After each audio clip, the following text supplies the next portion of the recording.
Assalamualaikum warahmatullahi wabarakatuh. Perkenalkan, saya Reza Amanda Nur Afni dengan NIM 2311030500009 yang akan menjelaskan mengenai tes psikologi proyektif yang bersifat verbal yaitu EPPS dan SSCT. Apa sih tes proyektif itu? Jadi tes proyektif adalah alat ukur kepribadian yang menggunakan teknik proyektif.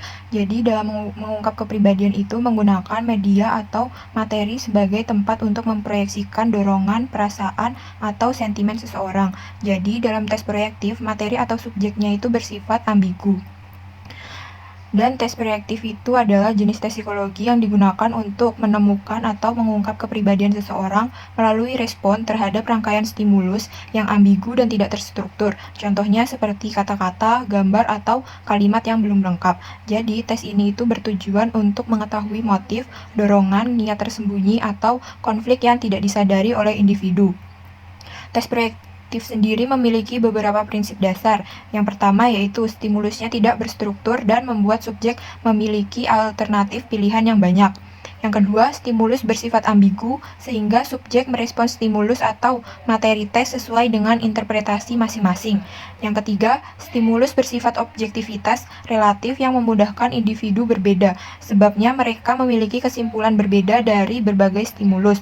Dan yang terakhir yaitu memiliki global approach atau kesimpulan yang luas. Jadi, secara garis besar, tes-tes proyektif dapat dibagi menjadi dua kelompok, yaitu tes proyektif verbal dan tes proyektif non-verbal. Nah, untuk kesempatan kali ini, kita akan membahas mengenai tes proyektif verbal, yaitu EPPS dan SSCT. Yang pertama adalah penjelasan mengenai EPPS atau Edward Personal Preference Schedule. Jadi, tes EPPS adalah alat tes kepribadian yang dikembangkan oleh Alan L. Edwards berdasarkan teori kebutuhan Murray. Jadi, tes ini itu bertujuan mengukur kebutuhan psikologis atau motivasi dasar seseorang yang mempengaruhi pola pikir dan perilaku individu. Penekanan EPPS sendiri pada aspek kebutuhan didasarkan pada dua teori, yaitu yang pertama, teori kepribadian Allport, terutama pada konsep yang menyatakan bahwa pola atau insting dan harapan individual muncul dari id dan superego, atau keinginan dan kebutuhan. Yang kedua yaitu teori kebutuhan Murray, bahwa kebutuhan atau need adalah konstruk mengenai kekuatan di bagian otak yang mengorganisir berbagai proses seperti persepsi, berpikir, dan berbuat untuk mengubah kondisi yang ada dan tidak memuaskan. Tujuan tes EPPS adalah berdasarkan latar belakang awalnya tes ini adalah untuk konseling dan orientasinya adalah untuk orang-orang yang normal. Selanjutnya, EPPS merupakan tes yang hanya digunakan untuk mengetahui tipe-tipe motivasi, kebutuhan, dan kesukaan pribadi. Jadi, tujuan tes EPPS adalah untuk mengungkap 15 needs atau kebutuhan yang ada pada diri seseorang. Jadi, tugas dari testi atau seseorang yang mengerjakan tes EPPS adalah memilih satu pernyataan dari pasangan pernyataan yang cocok atau yang sesuai dengan dirinya. Dari 225 item pernyataan di tes EPPS ini terdapat 15 pasangan pernyataan yang sama. Tujuannya adalah untuk mengetahui kesungguhan atau keajegan testi dalam mengerjakan tes. Aspek kepribadian yang diukur oleh EPPS terdiri dari 15 kebutuhan psikologis. Selanjutnya adalah penjelasan SSCT atau Short Sentence Completion Test. Jadi teori dasar dari SSCT adalah suatu teknik proyeksi yang digunakan untuk mengungkap dinamika kepribadian. Tes ini dibuat oleh Joseph M. Sack, Sidney Levy, dan beberapa psikolog lainnya dari New York Veterans Administration Mental Hygiene Service. Jadi secara teori dasar SSCT ini merupakan tes proyektif yang didasarkan pada prinsip bahwa individu itu memproyeksikan konflik dan dinamika kepribadian bawah sadarnya itu melalui cara melengkapi kalimat yang disediakan. Jadi, SSCT merupakan tes proyektif yang menggunakan bahasa dan bersifat asosiasi bebas. Bentuknya itu berupa kalimat-kalimat yang belum lengkap, sejumlah 60 kalimat atau 60 pernyataan. Tugas subjek adalah melengkapi kalimat-kalimat yang belum lengkap tersebut secara spontan dengan apa yang pertama kali muncul dalam pikirannya. Kemudian tujuan tesnya itu pada awalnya tes SSCT ini adalah untuk mengungkap kegagalan-kegagalan penyesuaian diri. Jadi arahnya adalah untuk membimbing dan penyuluhan serta terapi.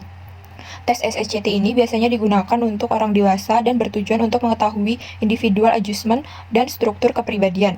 Jadi, asesmen kepribadiannya itu melalui proyeksi sikap individu terhadap masalah tersebut yang akan diperoleh melalui yang pertama yaitu gambaran sikap individu terhadap hal-hal yang penting yang berkaitan dengan penyesuaian diri. Yang kedua, gambaran keadaan psikis dalam dirinya atau kepribadiannya. Yang ketiga, gambaran konflik atau masalah yang dialami yang menyangkut penyesuaian diri atau individual adjustment-nya. Dan yang terakhir, dalam klinis SSCT itu dapat menunjukkan suatu gangguan sehingga tes ini bisa bermanfaat untuk terapi. Selanjutnya, aspek kepribadian dalam SSCT ini mengungkap 4 aspek kepribadian, yaitu yang pertama, sikap subjek terhadap keluarga. Hal ini meliputi hubungan antara subjek dengan ayah dan ibunya, sikap subjek terhadap ayah dan ibunya, dan pandangan subjek mengenai keluarganya. Yang kedua, sikap subjek terhadap seks. Hal ini itu meliputi sikap subjek terhadap wanita, hubungan heteroseksual yaitu hubungan romantis, emosional atau seksual antara dua orang dengan jenis kelamin yang berbeda. Yang ketiga yaitu sikap subjek terhadap hubungan interpersonal atau hubungan antar individu.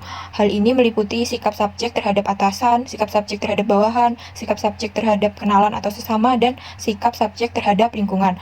Dan yang terakhir yaitu sikap subjek terhadap konsep diri. Selain membahas mengenai tes proyektif, EPPS dan SSCT, kita akan membahas juga mengenai etika dalam penggunaan tes psikologi.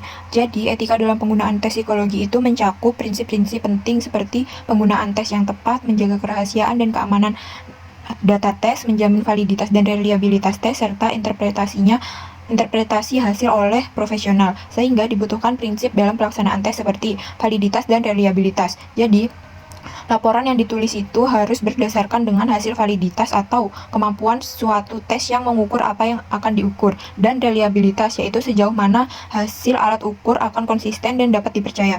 Jadi hasil data yang dilaporkan harus sesuai dengan hasil asesmen atau hasil tes dan tidak dilebihkan atau dikurangin. Yang kedua yaitu kerahasiaan data. Jadi informasi dari hasil tes itu bersifat sangat rahasia dan harus dijaga kerahasiaannya, sehingga hanya dapat disampaikan kepada pihak yang berwenang atau yang mendapatkan izin dari konseli. Laporan tersebut tidak boleh disebarluaskan tanpa persetujuan yang tertulis.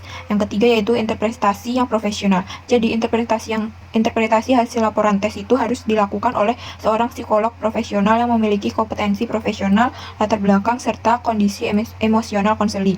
Dan yang terakhir yaitu klien harus diberi penjelasan mengenai tujuan, manfaat, dan makna hasil tes, serta tidak boleh menyebarluaskan alat tes atau hasil tanpa izin tertulis. Yang terakhir yaitu refleksi pribadi atau insight tentang manfaat tes proyektif dalam memahami kepribadian. Jadi dalam tes proyektif, kepribadian seseorang tidak selalu dapat diungkap melalui jawaban yang bersifat langsung atau rasional. Melalui stimulus yang ambigu ini, seperti gambar atau pernyataan yang tidak memiliki makna yang pasti, individu akan cenderung memproyeksikan pikiran, emosi, dan konflik batin yang tersembunyi. Nah, hal ini memungkinkan konselor atau psikolog itu melihat aspek kepribadian yang tidak disadari oleh individu itu sendiri. Selain itu, tes proyektif juga memberikan wawasan yang lebih luas dalam konteks asesmen maupun konseling, karena hasilnya itu tidak hanya menggambarkan apa adanya seseorang, tetapi juga mengapa seseorang berperilaku demikian.